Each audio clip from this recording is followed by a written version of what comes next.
ാണ് അങ്ങനെ ആരോഗ്യമുള്ള മനുഷ്യരെ കെട്ടിപ്പടുക്കാനുള്ള ശ്രമത്തിലാണ് ഉല്ലാസ് മാഷിന്റെ ആ ഉദ്യമത്തിന് ഒരുപാട് പേർ ഇവിടെ ഇങ്ങനെ പങ്കാളികളാകുകയാണ്. മൽഘോഷ് സി മോഹനൊപ്പം ശ്യാമപ്രസാദ് ഉത്തമൻ, മാതൃഭൂമി ന്യൂസ്, പാലക്കാട്. ശ്യാമപ്രസാദ് ഉത്തമൻ തന്നെ നമ്മുടെ കൂടെയുണ്ട്. ശ്യാമ്, ഔദ്യോഗിക ജീവിതത്തിൽ നിന്ന് മാറിയതിനു ശേഷം വീണ്ടും സ്വന്തം നാടിന് വേണ്ടി എന്തെങ്കിലും നല്ല പ്രവർത്തികളൊക്കെ ചെയ്യണം എന്നുള്ള ഉദ്ദേശത്തോടു കൂടി അദ്ദേഹം മുന്നിട്ടിറങ്ങിയതിന് ആദ്യം തന്നെ വലിയൊരു കയ്യടി കൊടുക്കാം. നാടിനെ ആകെ സ്ട്രോങ് ആക്കാൻ വേണ്ടിയിട്ട് ഉല്ലാസ് മാഷ് ഉള്ളപ്പോൾ പിന്നെ എന്ത് അസുഖം വരാനാണല്ലേ? അങ്ങനെ വലിയൊരു ആത്മവിശ്വാസത്തോടു കൂടി അദ്ദേഹത്തോടൊപ്പം നിൽക്കുന്നതാണ് അവർ ഓരോരുത്തരും. പാലക്കാട് മുണ്ടൂരാണ് ഈ ഉല്ലാസ് മാഷിന്റെ വീട്. അപ്പോൾ ഉല്ലാസ് മാഷ് ഏകദേശം 23 വർഷക്കാലം CRPF പാരാമിലിറ്ററി വിഭാഗത്തിൽ കമാൻഡന്റായിട്ട് ജോലി ചെയ്തു വരികയായിരുന്നു. ഇതിനിടയിലും അദ്ദേഹത്തിന് ഫിസിക്കൽ ട്രെയിനിങ് വളരെയേറെ ഇഷ്ടമായിരുന്നു. അതുകൊണ്ട് തന്നെയാണ് അദ്ദേഹം ഒരു ഫിസിക്കൽ ട്രെയിനറായിട്ട് ഇപ്പോൾ മാറിയിരിക്കുന്നത്. ഇത് വലിയ രീതിയിലുള്ള പ്രതിഫലമോ മറ്റോ ഒന്നും പറ്റിയല്ല. അതായത് നിലവിൽ ആ ഗ്രാമത്തെ ഒരു ആരോഗ്യമുള്ള ചെറുപ്പക്കാരെ സൃഷ്ടിക്കുക, ആരോഗ്യമുള്ള ആളുകളെ വാർത്തെടുക്കുക എന്ന ആ ഒരു ലക്ഷ്യം മാത്രമാണ് ഉല്ലാസ് മാഷിനുള്ളത്.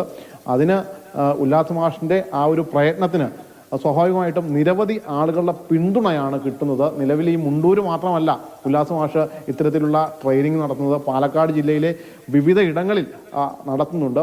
ഇത് രാവിലെ പുലർച്ചെ ഏകദേശം 5 മണിയോടുകൂടിയാണ് മുണ്ടൂര് ഇങ്ങനെ ഒരു ട്രെയിനിങ് സെഷൻ ആരംഭിക്കുന്നത്. അവിടെ ഉല്ലാസ് മാഷിന്റെ വീടിനടുത്ത് തന്നെയാണ് ഈ മുണ്ടൂർ ഒരു പഞ്ചായത്താണ്. ആ പഞ്ചായത്തിനോട് ചേർന്നുള്ള നിരവധിയായിട്ടുള്ള ആളുകൾ, ജോലി ചെയ്യുന്നവരും അല്ലാത്തവരുമായിട്ടുള്ള നിരവധിയായിട്ടുള്ള ആളുകളുണ്ട്. കൊച്ചു കുട്ടികൾ മുതൽ വളരെയേറെ പ്രായമുള്ള ആളുകൾ വരെ ഈ ഉല്ലാസ് മാഷിന്റെ ആ ശിക്ഷണത്തിൽ അവിടെ വന്ന് ആ ട്രെയിനിങ്ങിൽ പങ്കെടുത്ത് പോകുന്നു. അവിടെ നമുക്ക് കാണാൻ കഴിഞ്ഞത് ഇവർക്കെല്ലാവർക്കും ഒരേ രീതിയിലുള്ള ഒരു ആവേശം. അത് ആ ഒരു സ്ഥലത്ത് ചെല്ലുമ്പോൾ നമ്മളും ആ ഒരു അതിൽ ലയിച്ചു പോകുന്ന, അല്ലെങ്കിൽ ആ ട്രെയിനിങ്ങിൽ അദ്ദേഹത്തിൻ്റെ കീഴിൽ നിന്ന് ഈ ട്രെയിനിങ്ങിൽ പങ്കെടുക്കുന്ന തരത്തിലുള്ള ഒരു ആവേശം നമുക്കും കിട്ടും. അത്രയേറെ കാര്യക്ഷമതയോടുകൂടിയാണ് ഇവർ ഓരോരുത്തരെയും. ചേച്ചിമാരുണ്ട്, കൊച്ചു പയ്യന്മാരുണ്ട്, ഉല്ലാസ് മാഷിനേക്കാളും മുതിർന്ന ആളുകളുണ്ട്. അങ്ങനെ അത്രയേറെ ആളുകൾക്ക് വലിയ പാരിതോഷികങ്ങളൊന്നും വാങ്ങിക്കാതെ ഒരു നല്ല ഒരു കായിക കഴിവുള്ള ആളുകളെ സൃഷ്ടിച്ചെടുക്കുക, ഒരു നല്ലൊരു ആരോഗ്യമുള്ള ഗ്രാമത്തെ സൃഷ്ടിച്ചെടുക്കുക, മെഡിക്കൽ ഷോപ്പിൽ പോയി ക്യൂ നിൽക്കാതെ ഈ പറയുന്ന രീതിയിൽ നല്ല രീതിയിലുള്ള ഒരു ആരോഗ്യമുള്ള ആളുകളെ വാർത്തെടുക്കുക. അതാണ് അദ്ദേഹത്തിന്റെ ലക്ഷ്യം. ഉല്ലാസ് മാഷിന്റെ ലക്ഷ്യം അത് തന്നെയാണ് എന്ന് നമ്മളോട് പറയുന്നുണ്ട്. ഇത്രത്തോളം കഷ്ടപ്പെടുന്നതിന് അദ്ദേഹത്തിന് ലഭിക്കുന്ന ഫലം എന്താണ് എന്നതിന്റെ മറുപടി കൂടി അവിടെ അദ്ദേഹത്തോടൊപ്പമുള്ള ഓരോരുത്തരും നൽകുന്നുണ്ടായിരുന്നു അല്ലെ? ഒരുപാട് സ്നേഹമുണ്ട്, ബഹുമാനമുണ്ട്, നല്ല ആരോഗ്യം വീണ്ടെടുക്കുന്നു എന്നൊക്കെ പറയുമ്പോൾ തീർച്ചയായിട്ടും അദ്ദേഹത്തിന്റെ ആ ഒരു പരിശ്രമത്തിന് ലഭിക്കുന്ന ഒരു ഫലം കൂടിയാണ് എന്ന് പറയേണ്ടി വരും.